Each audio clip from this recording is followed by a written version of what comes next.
This time from the DC Universe Classics Series 18, the Super Friends wave, we have a member of the Legion of Doom. Yes, pretty much all the Legion of Doom members have been in some form, whether through DC Universe Classics or the old DC Superheroes line has been put out by Mattel. I am hoping for an updated Scarecrow based on the Wave 17 figure. I think it's a lot better than the Scarecrow that was from the DC Superheroes line. Getting back to Toyman. Toyman is, from his appearance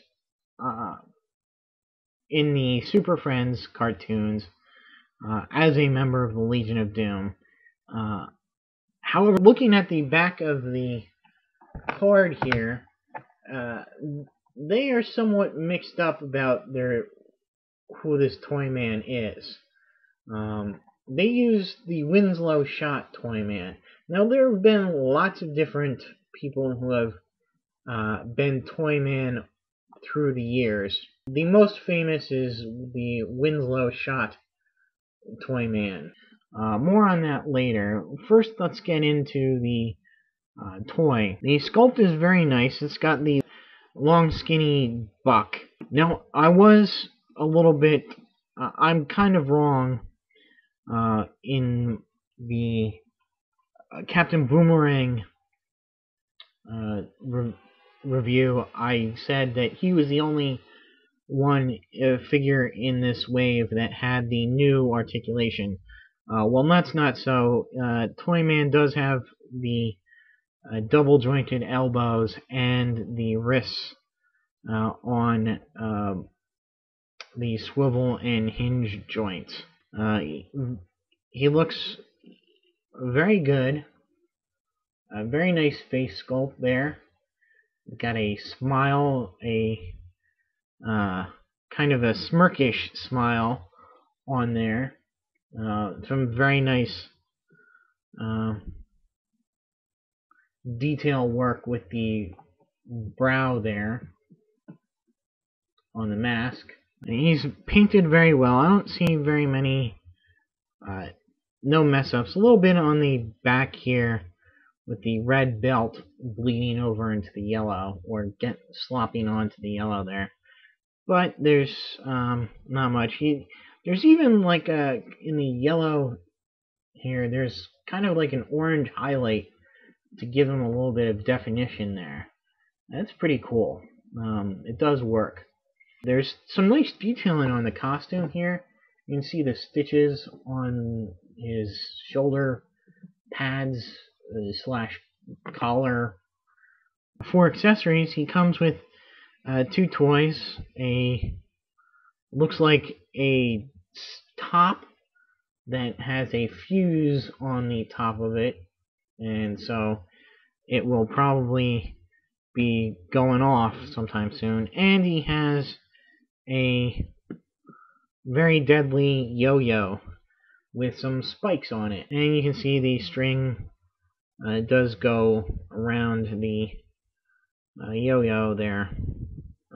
Don't think there's enough to do use it as an actual yo-yo. Kind of see how it's pressed together there. You can kind of have it sitting at different lengths of the string, so that's pretty cool. I don't know if that's on purpose or just accidental, but it is neat that you can kind of adjust the length of the spiked yo-yo there. His head goes left and right, up and down very nicely, and his arms are somewhat very limited by his huge shoulder pads there, but they do move out to the side. They rotate at the bicep. Like I said, the double joint at the elbow, and he has the wrists that bend and rotate. Nice ab articulation as well as waist articulation. His legs are a little bit stiff. They've kind of loosened up a little bit now that I've been fiddling around with him off camera. But they go forward and back and out to the side. He rotates at the thigh, bends at the knee, and bends at the ankle. The Toyman from Super Friends is actually based on how the character looked at the time that it was created. And at that time, the original Toyman, Winslow Schott, had retired or was put away in jail for something, and someone else had taken over the name and modus operandi of using toys in crime. And his name was Jack Nimble. Yes, a play on the old Jack be Nimble, Jack be Quick nursery rhyme. He makes his appearance in Action Comics number 432 in 1974, and he looks exactly like this.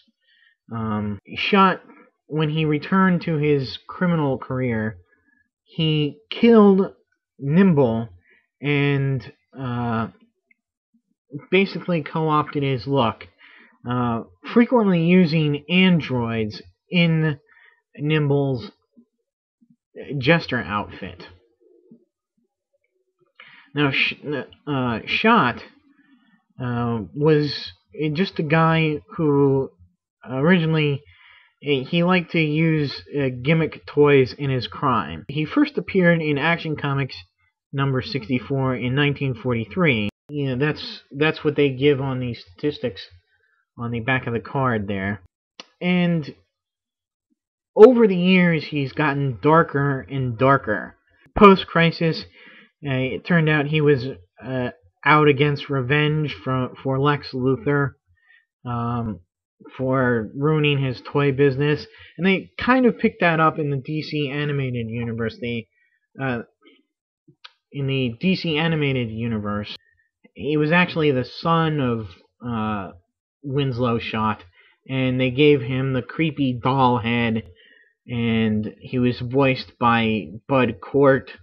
And later, the Toyman became a child abductor and murderer, and however, it was quite, I guess, recently retconned that sort of with the Doombot explanation in that a lot of those appearances were from a rogue android copy of the original